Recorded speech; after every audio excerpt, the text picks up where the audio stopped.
Hey guys, welcome back to another Perk Pass, and today we're going to be looking at the Takedown Sniper.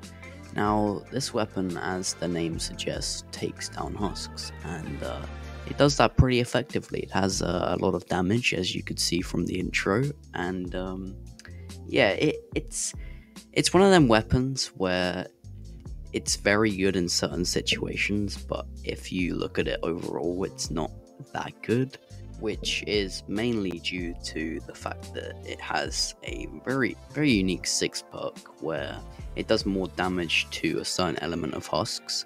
So now, if you match that with your actual element of the weapon, you can do an extra 44% damage that no other weapon can do, which actually is very handy. And just as we're looking at the perks right now, I did not perk mine correctly, and as you can see, I'm pretty poor on reperk. I've got 71, which isn't a lot when it costs 600 to change one of the rules. So I couldn't put the most optimal perks, but these were the ones that worked for me. I probably don't recommend you do this, but yeah, for what I recommend you should do, I would recommend headshot damage here. Then I'd recommend a reload, because it does have a 4.6 reload, which is a lot, so you already want to have that reload there. This has to match this, so if you have like damage against nature, put fire, because fire is better against nature. You get more damage pretty much. And then moving on to this one, I would put fire rate. You could put damage, but I just like the extra fire rate. And then right here you put another headshot damage. That's why I recommend you use, but my ones aren't that good. I'm using a crit build for a weapon that is a sniper. That's not exactly good because it's not going to be consistent, but this is just how I would use mine, and it worked out. So yeah. Okay guys, so right now moving on to the hero loadout. This is what I went with. It's not the best, but this is what I went with throughout the video.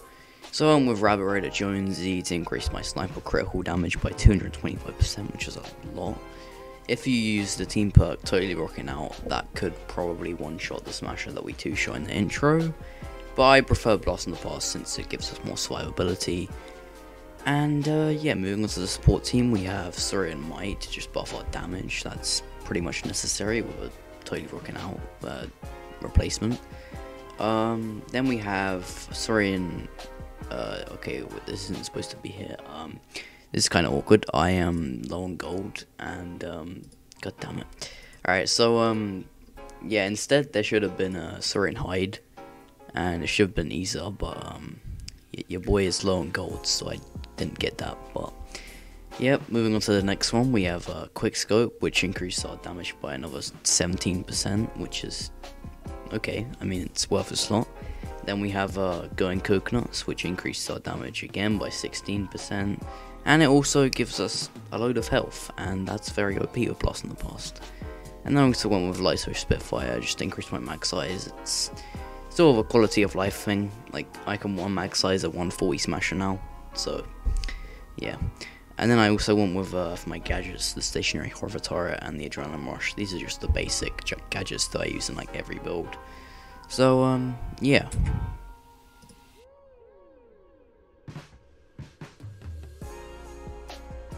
Alright, so moving on to the gameplay segment of the video, I'll be testing this in a 140 zone, to just see really how well this gun performs in the later zones.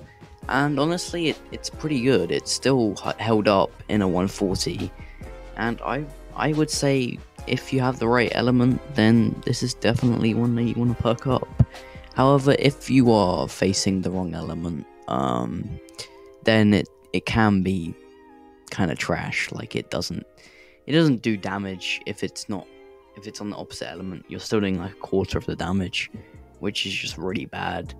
And yeah, I wouldn't recommend using it unless it's either the same element or the perfect element, because otherwise you would be doing way less damage than you can, and it's not worth it. There's better weapons, which will do better against them specific types of husks.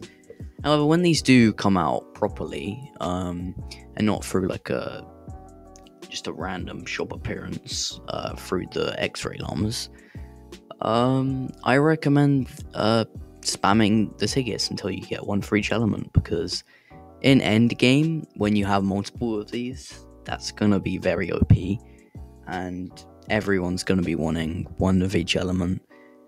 And yeah, it's definitely something that I would say, if you're a higher level player and you're planning on using a different gun for each sort of storm you're in, then I would say that this is definite perk. But I'd say for now, I would hold out until they release them properly, in like a tickets form, in the event store. I would wait, because they probably will do that, and that's gonna be a lot easier for you to get. And yeah, that pretty much wraps up everything I wanted to say about this weapon. I recommend, if you get this in your llama, to properly perk it. However, that's not guaranteed, and I wouldn't gamble your X-ray llamas just to get the one that you want. That's not really 300 is it isn't like, that isn't worth it for what you're getting. But yeah, anyways, thank you guys so much for watching. I will see you guys in a bit. Peace.